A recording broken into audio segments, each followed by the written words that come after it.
Não incomode as crianças quando elas estão andando de skate.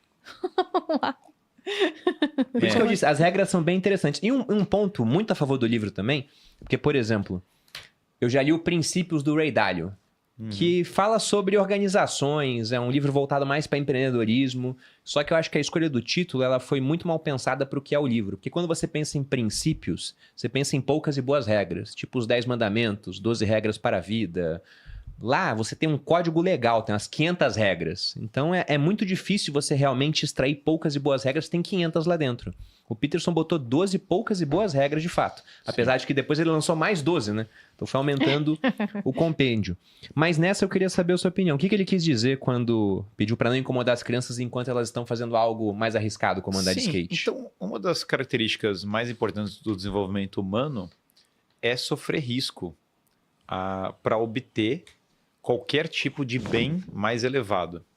Se você não tem se você tem total aversão ao risco, você não consegue fazer nada, né? Pensa bem, até sair de casa já envolve um risco. Quando nós falamos de investimentos, de empreendedorismo, da pessoa que vai prestar uma prova mais complexa, que vai se colocar numa situação de grande dificuldade, tudo na vida envolve risco. E as crianças, elas aprendem a ganhar casca, né? Elas aprendem a ficar mais duras em atividades que tem a possibilidade dela se ferir, tem a possibilidade dela se machucar. Essa possibilidade de você se machucar vai te forjando para o sofrimento quando chega. Então, por exemplo, todo empreendedor, ele tem que ter um momento que ele toma uma pancada. Ele vai tomar inevitavelmente, isso é fato. Esse é o momento que torna ele mais forte para a próxima. O Elon Musk até falou isso uma vez, né? Falou, olha, na verdade, acho que a maior habilidade que foi aprendendo é que você vai ficando mais resiliente à pressão e à dificuldade. Se você é a mãe helicóptero, você fica em cima do filho, e aí, filho, isso é perigoso, isso é perigoso, isso é perigoso, isso é perigoso, o recado que você está passando, e veja, não é que os meninos deveriam fazer algo que seja genuinamente muito perigoso. Mas pro critério atual, hoje em dia, ninguém deixa fazer nada. Pendurar balançar um pouco mais ali no balanço, né? E todos nós já fizemos coisas assim que tinha algum grau de risco, algum grau de perigo. Na nossa geração era mais comum ainda, né? Essas coisas de risco. E o fato é que quando as crianças escalam, por exemplo, eu levei meus filhos recentemente algumas vezes, na verdade, para paredes de escalada. E paredes até altas. É muito boa experiência para eles, porque eles vão inevitavelmente ter medo. Tem um certo... E cada um tem a sua altura. Paredes altas, assim, eles têm o pico deles. Eu percebi que o mais difícil não é ensinar a técnica da escalada. Tem lá os instrutores, eles passam, as crianças pegam meio que rápido. O mais difícil, que é papel dos pais ali, é fazer com que eles cheguem até o final. Que eles vençam a barreira. E eu acho que aí a gente pode até falar que é o papel dos pais mesmo, homens.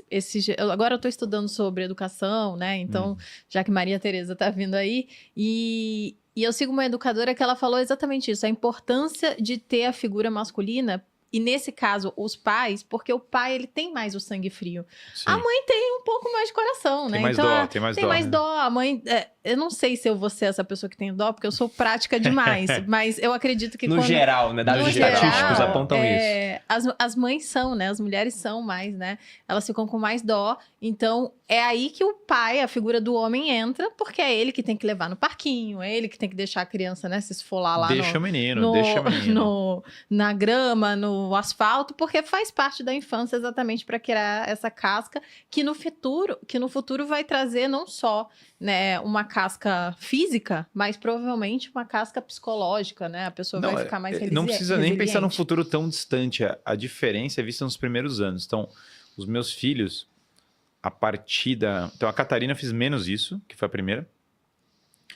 E já no Miguel e Tomás, que são os meninos, até porque também são meninos, muito mais do tipo, não chora, não reclama, se caiu, você só levanta.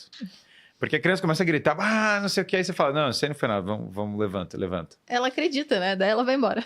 Quando você faz isso, a tendência... Primeiro que a criança... mas se ela machucar de verdade. Se ela machucar de verdade, você vai saber.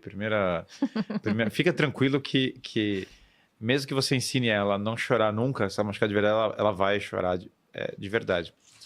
Mas a grande maioria das vezes que elas caem, ralam o joelho e machucam algo, não era para tanto. Uhum. E o fato dela aprender que não é para tanto, você vai vendo que elas lidam muito melhor com a adversidade. Então, essa cultura do tranquilo, engole o choro e volta, muito importante isso também. Não é só cair, tá? Porque a criança cai e não faz drama, mas você tem que fazer com que ela volte pro skate. Uhum. Eu acho que a sociedade está até um passo atrás disso, porque não é não incomodar as crianças enquanto andam de skate, é deixa andar de skate primeiro. Porque, por triste, exemplo, né? outro dia eu vi uma indagação. Qual foi a última vez que você viu uma criança com gesso no braço? A gente viu isso. Acho que faz anos que eu não vejo uma criança com gesso no braço. E na nossa Sendo que época, quando eu todo tava, mundo tava lá com gesso colorido, né? Assinava o gesso, não sei o Assinado. que, zoava o cara, escrevia um negócio pra escrever lá, ele tinha que rasurar porque senão a mãe ia ver. Então, Desenhava um a gente não pinto. vê mais. A gente não vê realmente. E por que não vê? Porque há muito menos atividades físicas sendo feitas por Sim. crianças e agora o risco é no videogame, né? Claro. E daqui a pouco nem no videogame pode mais. Preserva o seu personagem, senão ele vai morrer. Não salta esse abismo, não. Essa hiperproteção não ajuda ninguém. Sim, com certeza. Esses dias também eu vi uma das minhas filhas, Esther, no balé. E eu sempre falava isso pra Ana, tem que estar no balé, aquele balé duro, entendeu? O estilo daquela professora russa. Vocês acharam no final? A gente Mais tem, ou a menos. professora dela é boa, sim, a professora dela é boa. É melhor esse balé como tava do que o anterior, bem melhor. A performance foi muito boa, foi genuinamente bem mais exigente do que era antes. Porque o ponto da professora é que tem que ser exigente. Se a professora vira e fala tudo tá certo, tudo não sei o quê, a criança não desenvolve, nada acontece. Não é... Se existe o exagero, o whiplash, né? Sim. Que é o cara lá que, esse não é meu tom, e a mão dele sangrando, e o cara toma atropelado e volta para tocar, que aí já entra no caso da obsessão, do exagero, mas nós estamos muito longe disso, nós estamos muito longe do Mozart, que tocava, o pai estava em cima para ele tocar desde os 3 anos, né?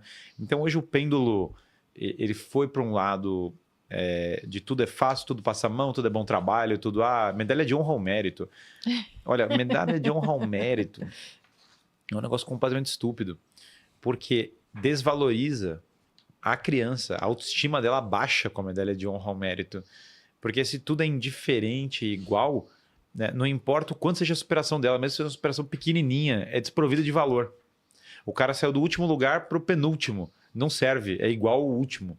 Então, realmente é uma... E mesmo o peso do último, descobri que eu fui o último. É uma informação. Eu lembro, sei lá, tá no atletismo da escola e eu fui muito bem na corrida e muito mal no salto, né? E, cara, eu descobri isso. É uma informação, uma coisa boa. Eu pensava assim, poxa, o salto eu tinha que conseguir fazer melhor. Eu não tenho, sei lá, qual que é o problema. A corrida, no entanto, era uma habilidade. Então, você luta para melhorar dentro daquele paradigma que você tem estabelecido. Se tudo é vitória, se tudo é igual, se tudo se você sempre vai mimar a criança, que é uma das regras que ele fala aí também, né? Tem uma outra regra sobre não educar os filhos para que eles sejam pessoas que você detesta ou algo assim. Isso, né? é a regra número 5. Não deixe que seus filhos façam algo que faça com que você deixe de gostar deles. É porque a tendência dos pais é passar a mão na cabeça das crianças, porque dá muito trabalho corrigir, direcionar, botar para trabalhar e tal. E depois a criança fica odiosa. Você entope a criança de bens, entope ela de elogios, entope ela de tudo que é só reforço positivo, que foi até a pira dos últimos... O vilão dos anos 90 e 2000 era a mãe tigre, né? Que é a mãe asiática, e o herói era o reforço positivo. Essa era a coisa que as pessoas foram criadas. E o problema dessa história é que, na verdade, quando você entope uma criança de elogios não merecidos e entope ela de bens não merecidos, você está criando um narcisista. O narcisismo é precisamente o crescimento do ego numa baixa autoestima que não tem habilidade para casar com aquela realidade. E aí a pessoa sente que o mundo deve tudo para ela, né? Então, hoje, nós vamos formando pequenos narcisistas. A habilidade, no entanto, do sacrifício tira o narcisismo. Porque você pode ter uma pessoa audaz, magnânima, Quero ser um dos maiores empresários do Brasil, quero ser um campeão mundial de alguma coisa, quero ser um grande investidor, quero ser o que seja. São metas, isso é magnanimidade, isso é audácia, é o cara querer ser grandioso numa área. No entanto, o narcisista não é isso. O narcisista ele quer ser louvado sem ter que trabalhar para chegar nesses méritos. Muito do problema, o Jordan Peterson fala muito tem essa tríade do mal, né? Que é narcisismo, maquiavelismo e psicopatia, né? Tem, na verdade, até uma tetrarquia do mal, mas enfim. O ponto é que muito dessas estruturas políticas corrompidas, outras coisas, isso passa pelas pessoas que têm esses traços. Então você vai entrando na política, o cara que é psicopata, o cara que é maquiavélico, o cara que é narcisista, o cara que não sei o quê. E muitos dos militantes, diz o Jordan Peterson, são pessoas narcisistas. Uhum. É a pessoa que sente que é entitled, né? Como eles falam, sente que merece tudo, que tem direito a tudo, e que não tem que trabalhar por isso. E aí essa pessoa, quando chega no mundo real, o mundo real vem com uma cobrança que ela não está esperando, e ao invés de se adequar a essa cobrança, de entrar dentro, de ralar para entrar na cobrança, ela fala, verdade, todas as hierarquias são injustas. Todo tipo de hierarquia é má, todo tipo de governo é mau. A criança mimada culpa o pai pelo mal que ela faz. Ela grita porque ela quer algo, ela quer gratificação imediata, e se ela não encontra, a culpa é do pai, ele que não me deu. Não foi capaz. Então você tem que educar seus filhos, ele fala muito para que eles sejam socialmente desejáveis até os 4 anos de idade. O que é isso? A criança tem que conseguir chegar numa roda e ser uma pessoa agradável. Porque você está formando toda a base social da vida inteira dela. Então, ela sorri, cumprimenta as pessoas, consegue interagir. Tem gente que... Isso é louco, né? Eu só descobri isso tendo filhos. Antes de ter filhos, eu sempre pensava assim, 4 é muito novo, 6 é muito novo. Imagina, 2 anos de idade, criança de 2 anos, olhando lá pela minha casa. Sobe a parede escalada, fala palavras, cumprimenta as pessoas, faz drama ou não faz drama, ajuda a lavar a louça, interage com os pais, brinca com os outros, ajuda os amigos. Não é uma criança de 2 anos. O primeiro ano ela ainda ela ainda tá meio... primeiras Bonecão, palavras, assim, né? tá mais... beleza, o primeiro ano de vida ainda é concedo. Do 2 pro 3, o Tomás, meu filho, vai fazer 3 agora. Ele não fez 3. Ele conversa. Você fala com ele, ele conversa. Ele puxa assunto, troca de assunto, fala com a pessoa. Então, tem uma personalidade meio sanguínea, eu acho, Tomás, inclusive. Ele adora ficar interagindo, conversando. Mas uma criança de 2 anos, ela já tem uma gama de habilidades tão grande que foram sendo desenvolvidas ao longo desse 1 pro 2, né, até o 3, que é o Terrible 2, que ele chama, uma fase também que é de muita criança tá com grandes explosões, que essa bifurcação do mimado não mimado tá ali. Quando você olha o adolescente, tem aquela rebeldia do adolescente, aquele salto, né? O adolescente que passa a rebeldia e fica mais estável é aquele adolescente que na infância ele era menos mimado. Então, quando chega a adolescência, ele tem aquele drama da vida adulta, aquela ansiedade da vida adulta, ele pensa assim, não, calma. Eu sei que eu tenho um certo conjunto de habilidades que eu consigo ser bem recebido num grupo social se eu me esforçar para tal. Eu sei que eu tenho um conjunto de ferramentas que, se a dificuldade crescer agora na vida adulta, eu vou aumentar o meu esforço, eu vou usar essas ferramentas para encarar. Então, quando passa aquele pico hormonal, ele começa a olhar e falar, não, eu me viro. Então, aí você vê meninos mais maduros, com 18, 19, com 20, né? Tem vários no meu canal, eu brinco que são os hiperzoomers, né? Que é o cara que é um menino de 19 anos que ele manda mensagem e fala, tô no jiu-jitsu, levanto peso, tô lendo Platão, tô investido em criptomoeda. Nossa, ainda há esperança então, né? Não, o hiperzoomer é uma realidade. Ele é uma realidade muito rara, extremamente seleta, mas ele vai dominar sem dúvida alguma. O Maximus, né? O Maximus, como a gente brinca entre os Enzos e os Maximus, né? Então, o papel do pai é encaminhar o filho para que ele seja Maximus, para que ele e não Enzo, nada contra quem chama Enzo, mas que é o nome do cara da Ferrari, imagina, um belo nome, mas a brincadeira já tá feita, sem dúvida. Ela já pegou. Eu conheci um ex outro dia com 18. 17 para 18, veio aqui no grupo e fiquei bem impressionado. Até falei, pô, você me dá uma esperança na nova juventude. geração, assim, porque era um garoto que, pra idade, ele é muito diferente dos outros que geralmente Que é eu esse vejo por aí. que o Guilherme falou, que é o Super Boom. É o quê? Eu chamo do Hiper Zoomer, né? Hiper Zoomer Zoomer. é a geração Z, né? Sim. É o menino que tem ali até no máximo uns 24 anos, tá? Os Zoomers, eles Mas- agora viraram adultos, né? Eles estão aí na área. Essa regra número 5 é muito interessante. Eu até coloquei uns asteriscos para falar dela. A gente acabou entrando, né, da 11 para o 5, que as duas falam no final sobre essa parte de filhos. E o Jordan Peterson, durante esse tópico, ele usa uma frase que eu anotei para minha vida, que é: não tenha medo do conflito que pode estabelecer a paz. Ele dá o exemplo de uma mãe que tem um filho que vai fazendo cada vez mais coisas que ela não gosta. Ele até lembra esse fato, né? Se as ações do seu filho fazem com que você não goste dele, imagine a opinião das outras pessoas. Porque ele é seu Perfeito. filho. E uma mãe não abandona o filho. Você Perfeito. pega lá no corredor da morte, cara, as mães estão visitando os condenados, né? Ainda. E então não tem abandono. Se a mãe passa a não gostar do filho, imagina o restante.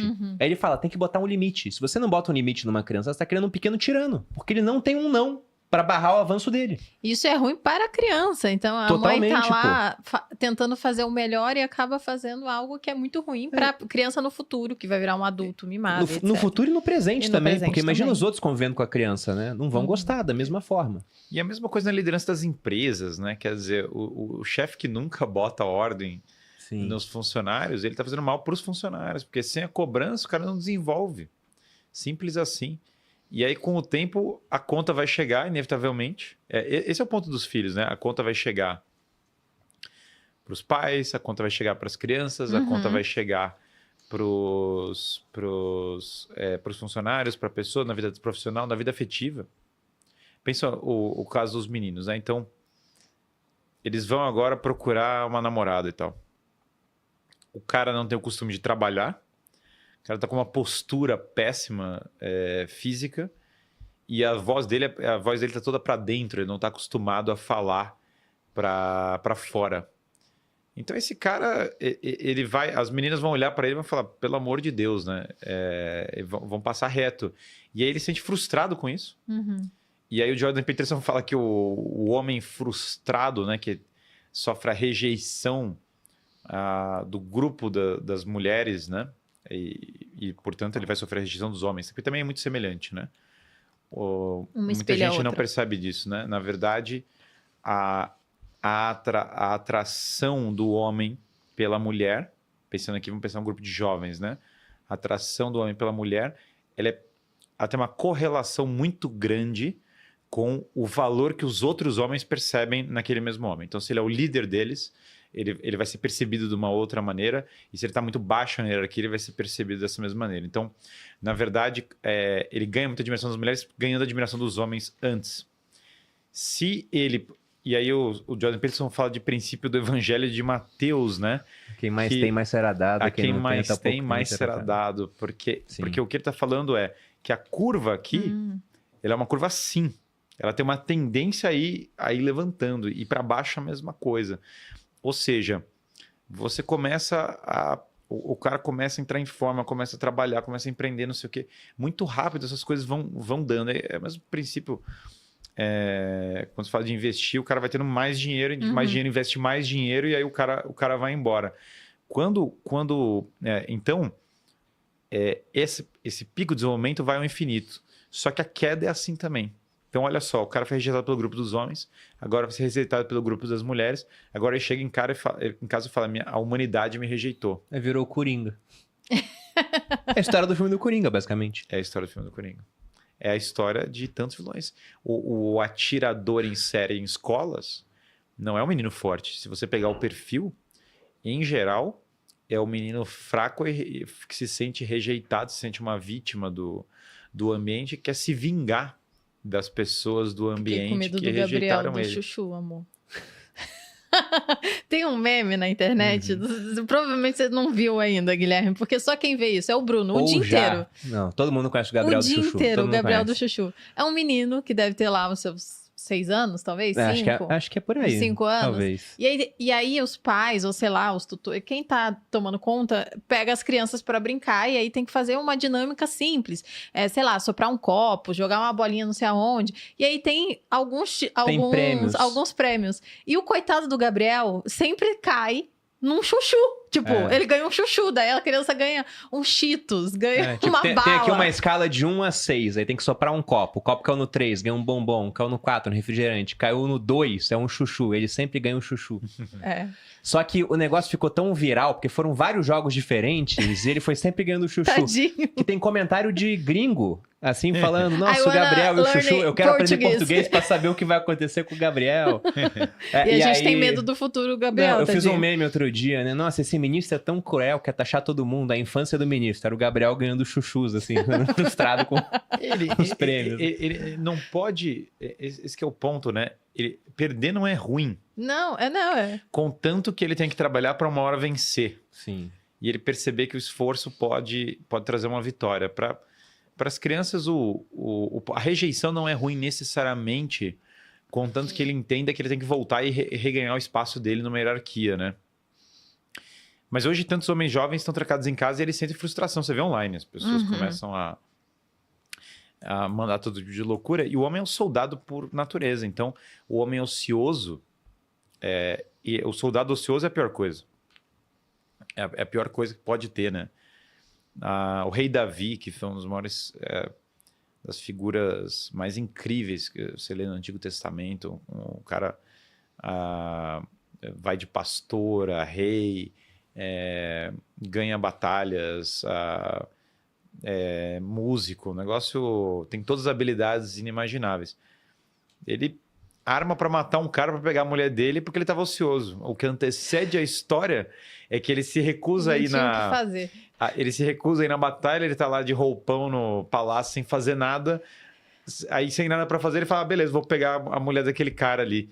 Então, até o cara maior, o mais grandioso, com maior capacidade, o ócio puxa ele para uma decadência, para uma corrupção da missão dele. Por isso que a criança mimada há uma forte relação entre o ócio negativo, né, e a criança mimada, porque se ela ganha o prêmio sem o trabalho, por definição, ela não tem que trabalhar. É a mesma mentalidade, imagino que o livro tenha alguma coisa dessa, não li ainda, mas é o mesmo problema. Você tem uma mentalidade da pessoa: eu mereço ganhar as coisas sem colocar nenhum esforço ou investimento, ou qualquer coisa para isso. Então, eu mereço ganhar essas coisas. Essa ideia de você receber algo sem trabalhar para isso tem efeitos nocivos. Então, por exemplo, você pega o fenômeno da renda básica universal em São Francisco, na Califórnia. O cara começa a dar renda para as pessoas, a pessoa tem dinheiro, a cidade é muito rica e tal. Só que o cara vai para as drogas, ele ficou ocioso, ele não está fazendo nada. E aí ele é um ambiente seguro, a princípio, é um ambiente que ele ganha uma grana, ele não tem nenhum incentivo a ir trabalhar, vai para a rua, entra nas drogas, vai morar na rua. Então, mesmo tendo dinheiro para não estar lá, ele acaba caindo no mesmo lugar. Aí tem as leis zoadas, e você chega lá e tem tipo, um cadeado para você comprar uma pasta de dente, né? Num lugar que é riquíssimo, que mostra a deturpação da coisa. Mas veja como essa mentalidade mimada, ela claro que se transporta para o fenômeno da decadência geral da sociedade, né? Por exemplo, os jovens neném também, que é um fenômeno que a gente vê muito forte no Brasil. Na última vez que eu olhei um ranking que media a quantidade de jovens que nem estudavam nem trabalhavam, o Brasil era o segundo país do ranking. Só perdia para a África do Sul.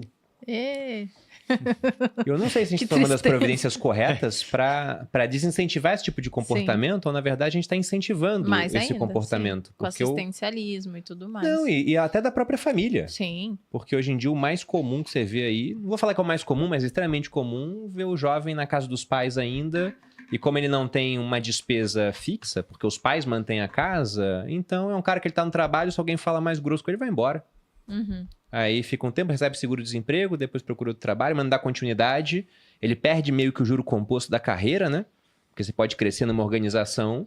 Tem pessoas que entraram no Grupo Primo quando a gente começou aqui em 2021 e hoje são sócios. Por quê? Porque não foram embora.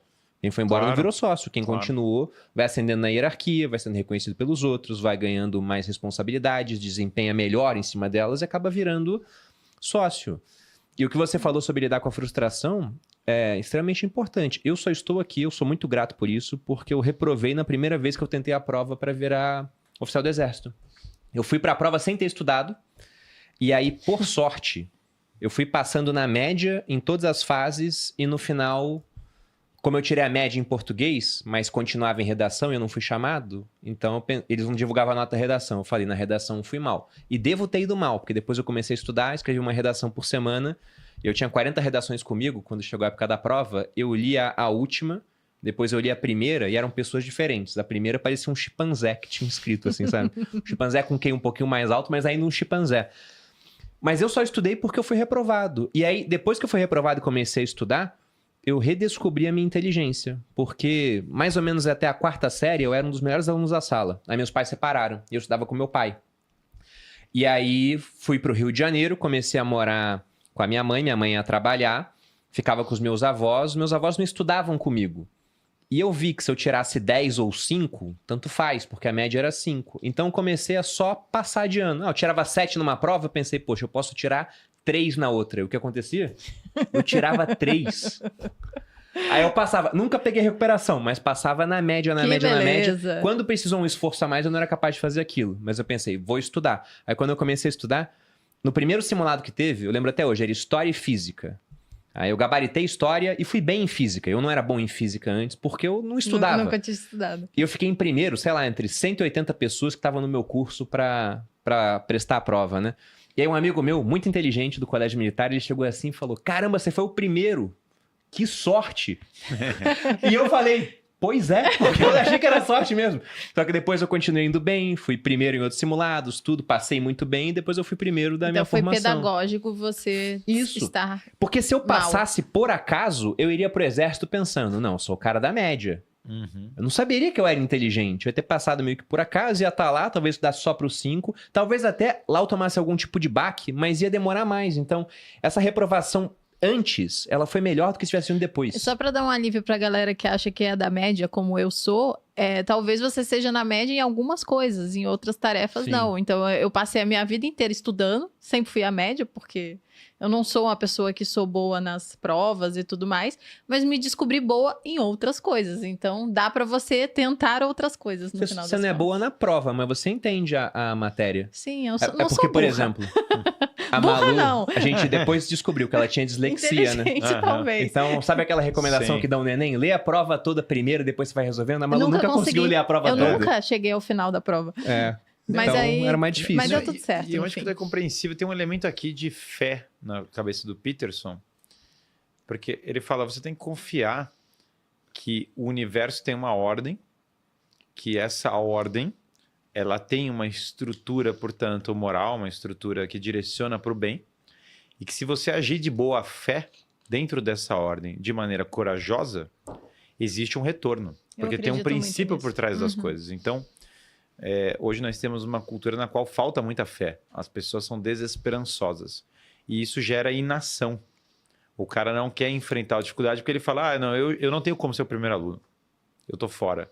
Eu não tenho como superar isso. Eu não tenho como fazer nada grandioso. Então, a ideia da pessoa dar esse salto de fé, dar esse momento em que ela fala, não, calma lá. O cosmos tem um sentido. As coisas vieram de algum lugar, as coisas vão para algum lugar, as coisas têm algum propósito.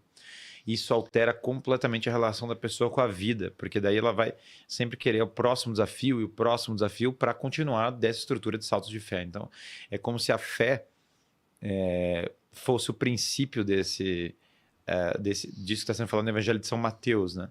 Você incorpora a fé e aí você começa esse espiral ascendente, porque você vai estar toda hora dando a cara a tapa.